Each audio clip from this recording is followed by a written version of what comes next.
Open University.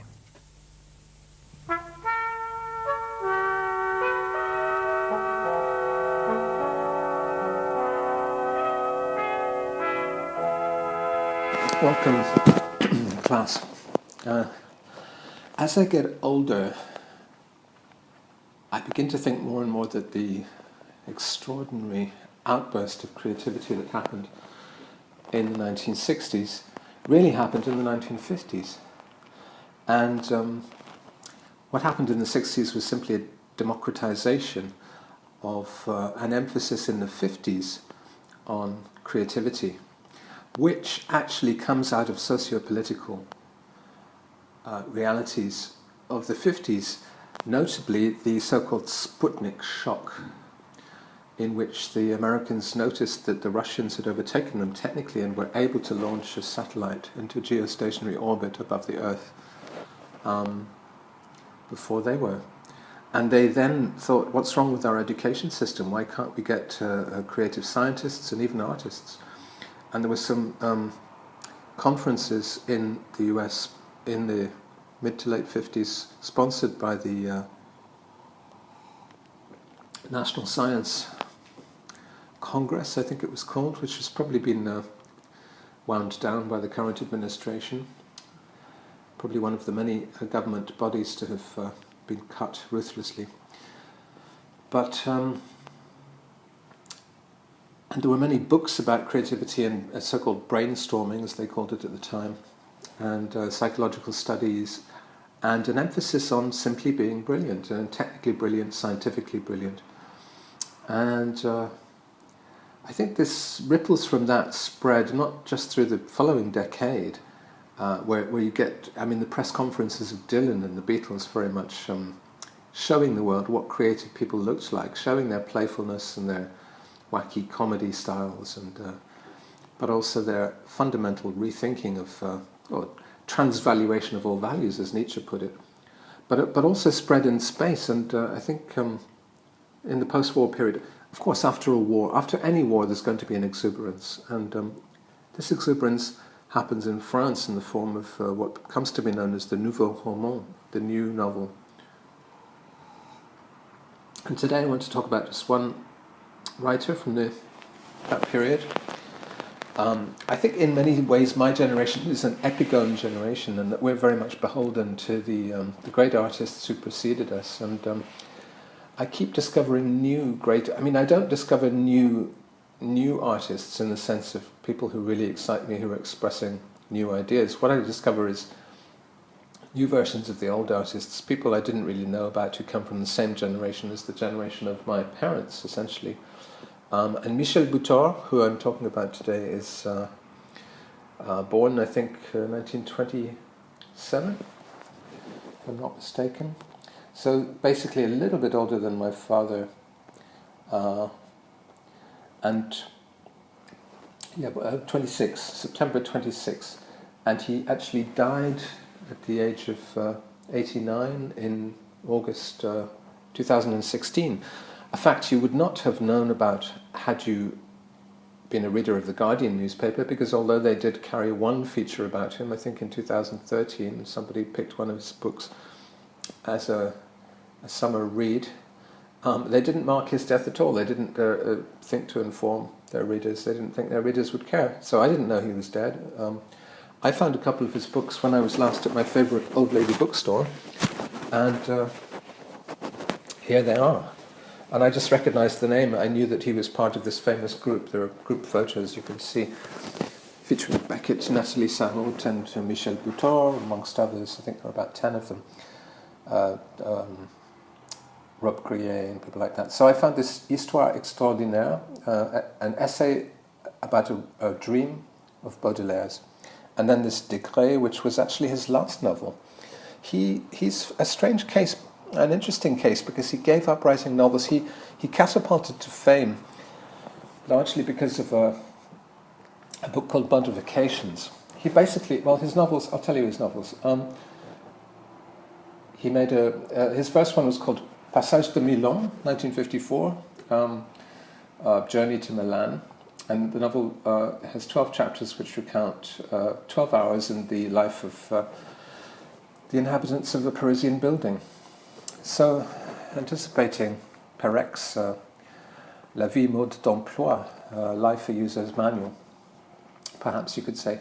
His next novel in 1956 was called L'Emploi du Temps, Passing Time, and that is a story, the life of a young French person, Jacques Ravel, who is working in Manchester, actually. It's set in Britain, because Butor spent some time in Manchester, so he has a slightly disguised Manchester. Ravel tells you the story of various events which happened to him in this period of 1 year in Manchester. He's writing on blank bits of paper on which he notes the date each day. But there are many... he only writes... he starts his diary on the 1st of May, and then... he's looking back to the 1st of October preceding that date. So, and he only writes on weekdays, Monday to Friday, and this means that there are many ellipses and flashbacks which the author uses to lose his reader in this multiform narrative. So he's often been described as a kind of structuralist, well, described first of all as nouveau roman, secondly as structuralist, and also as having some affinity with the Oulipo people of Perec and Eto, the others. Actually, well, one of them just died. The last living Oulipo author, Harry Matthews, just died. Again, something the Guardian did not think fit to inform its readers, or did they? I think they might have been, because he was an American. He was the one American Oulipian. So the next novel is in 1957 for Butor, and it's called La Modification, Modification. And that's the one that really breaks through, wins some prizes, gets some TV chat shows and things. And this describes a man he's called Delmont, Léon Delmont, and he's on a train between Paris and Rome. He's going to meet up with his mistress there and tell her that he's planning to leave his wife and children, with whom he lives together in Paris, and join her in Rome. But during the 21 hours of his train trip, he thinks it through, and when he gets to Rome, he doesn't actually even meet his mistress and decides not to go through with it. So he has a modification. And the interesting thing about this novel is that the whole novel is addressing us, the readers, as vous. You think this, you change your mind. You're sitting in the carriage, you notice a priest sitting opposite you, blah, blah, blah, who's, scratching a pimple on his nose. And but this you, which became a sort of cliche, actually, in fiction, experimental fiction, certainly after that, it's the first notable use, a novel-length use of the you, vous voyez. It's vous, the formal, and also the plural in French. So it must be difficult to translate this one, because some critics have said that the vous addressed in Modification is not just the reader, but it's a possible alternative self which Delmont is addressing. So it makes you identify with him, but also it may be him talking to himself or his better self. It might be his superego, vous, or the self he sees himself becoming in the future. And then he writes this book, Degrees, 1960. This is his last novel, and this is a very exhaustive description by an uncle of his nephew's school life. It's an uncle who's a teacher and a nephew who's a pupil at the school, which is a left-bank lycée in Paris. And this was described by some people as boring, but kind of interesting. There are 3 different narrators, actually, who relate the same hour, a single hour of courses in which a professor is talking about the discovery of America by Christopher Columbus. So I haven't read this yet. I found this in the old lady shop. It was 500 yen, which is $5. Quite expensive for her, but as you probably know by now, I'm kind of obsessed with these NRF Gallimard volumes now. And even if I don't sit down and read them from page 1 to page 370, I still I immerse myself in it, and it's important for me to have the physical object. because it's part of my filtrage. What I do here in Japan is I filter. I find the West particularly toxic, especially right now. Its whole emphasis, especially its political outlook, but also I think that it's descending into a decadent selfishness and an ugliness. So I'm sort of happy, delightfully happy to be here in Asia and to be filtering what I consider the best of the West, which at the moment is simply these NRF books. So I have the freedom to do that. I'm allowed to do that. And I'm thinking about my own next writing project just now, so I'm sort of getting on the page with these people who had an immense freedom. And I think that the nice thing about Butor always resisted the idea that he was part of this Nouveau Roman movement, because he didn't... he posed for the group photographs with people like Rob Grillet, but he didn't necessarily have a lot in common with them. I think Rob Grillet is a nastier person. Butor's a very nice person, a person with a lot of energy, a person who's very similar to a conceptual artist in the visual art world. And in fact, it's interesting, the other day I looked at a Pierre Alechinsky flyer in Casso next door to my house here, and I thought, who's this Pierre Alechinsky? Actually, Butor collaborated with Pierre Alechinsky, one of these little coincidences that you discover, which seems to be more than a coincidence. This is an exhibition which is currently going on in Tokyo, so I don't know if I'll get to see it. But Pierre Alechinsky makes kind of text like, a little bit like Cy Twombly or something, but sort of paintings which look a bit textual and quite abstract. And so there were many collaborations that Butor made with him. Butor is a multiform protean kind of writer and artist, essentially. So what happened to him was that he was sort of catapulted to fame. France, you have to remember that France in the 60s, for instance, had this culture where you had book programs like Apostrophe with Bernard Pivot, and there were actually TV shows about books featuring author interviews, the kind of thing we haven't really ever had in Anglo-Saxon countries, where the writer is mistrusted and neglected and hidden. One even doesn't see the faces of authors particularly often.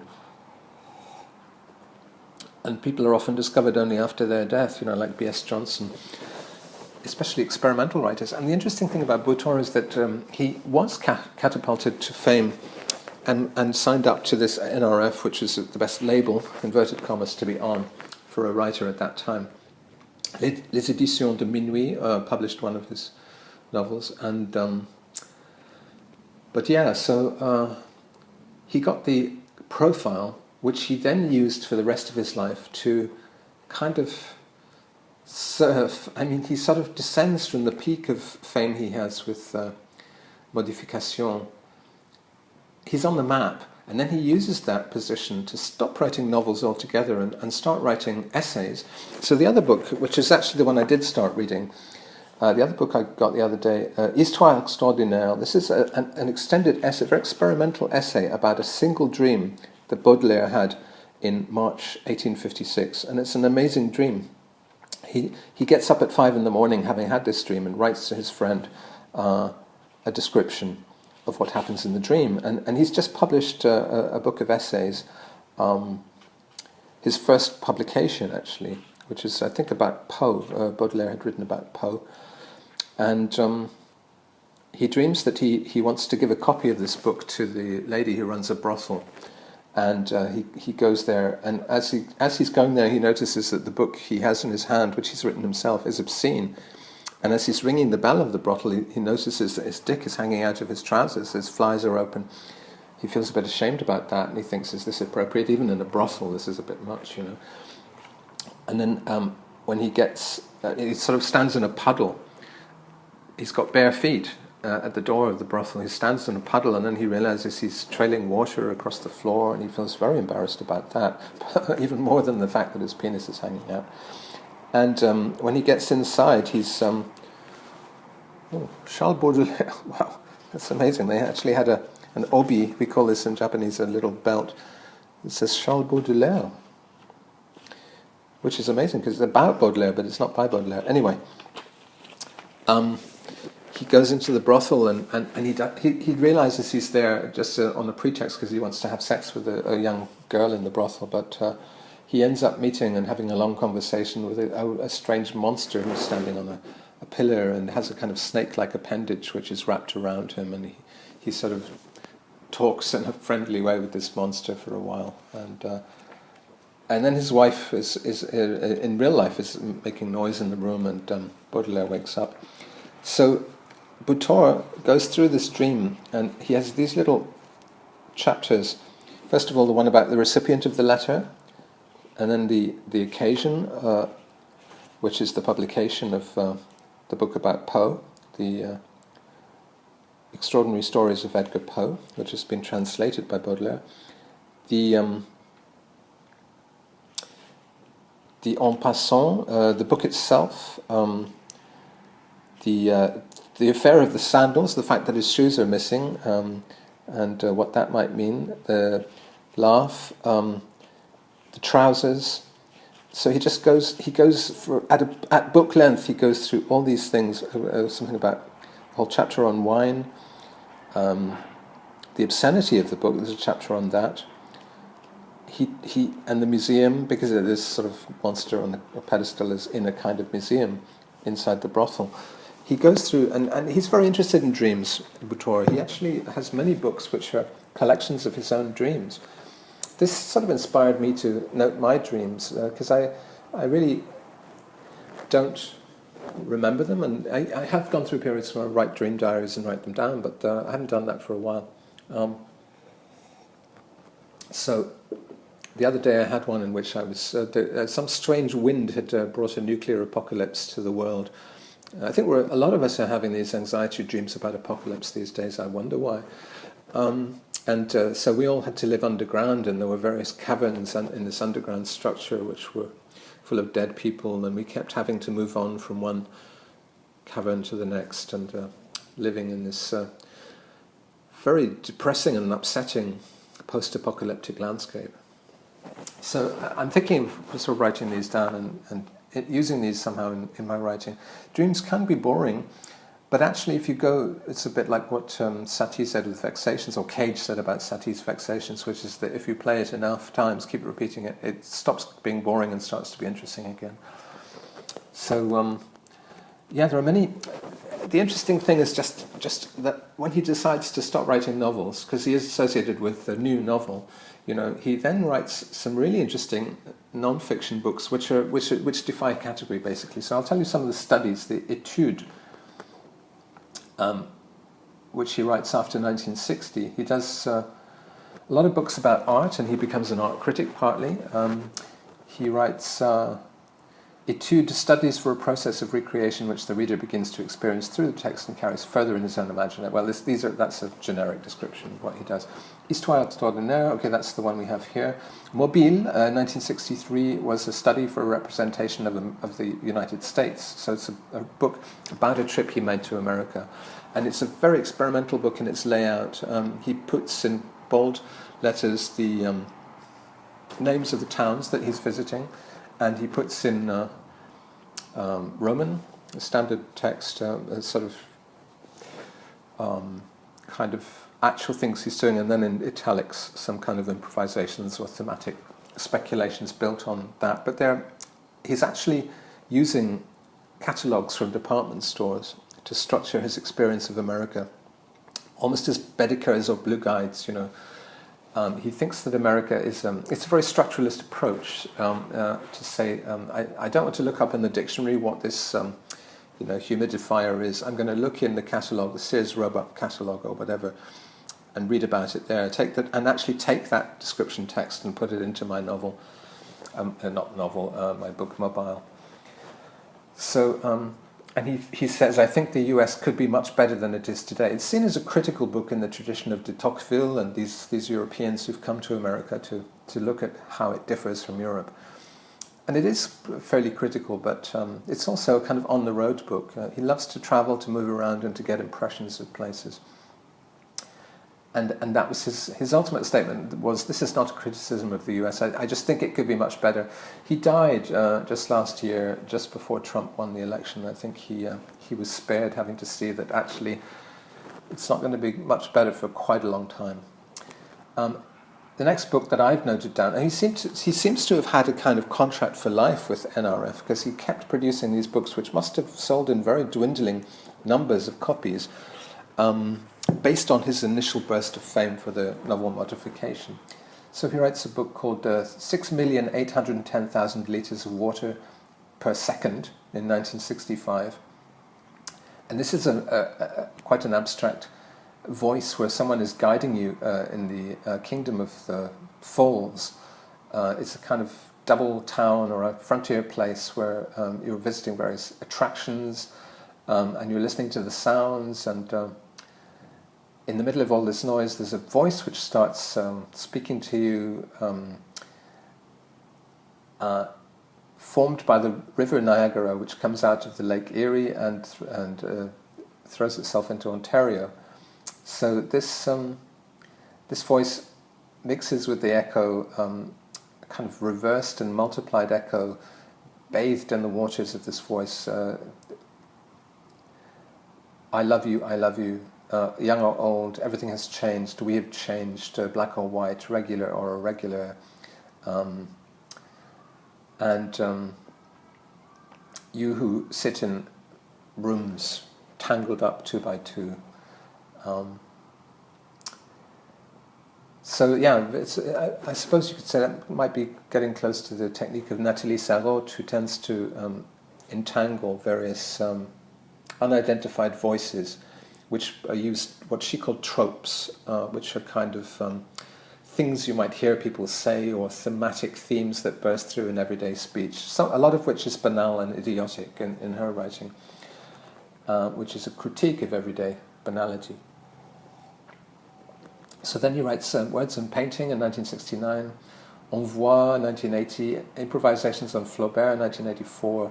Envoi is he's a very friendly guy, Butor, and he likes to talk with people, meet up with people, have conversations, and publish these. He published his interviews. This is an absolute polymath. 200 books in his lifetime, but more if you count his artists' books, which are partly visual, handmade books. 1,500 artists' books he made, 12,000 pages in his collected works, again published by the NRF, and just an extraordinarily productive writer who was able to do these very experimental books because he had this high profile when he began. He even wrote a book about his own work, Improvisations on Michel Butor, by Michel Butor. So he was invited by the professors at the University of Geneva, where he was teaching. He also taught at Nice, at the University of Nice, who asked him to write about his own work. Or he wrote a book from the perspective of his dog, for instance. He wrote about poetic utility, he wrote about Gauguin, and he wrote these many volumes of his dreams, Quadruple Fond, 1981, and or else in 1983, Exprès,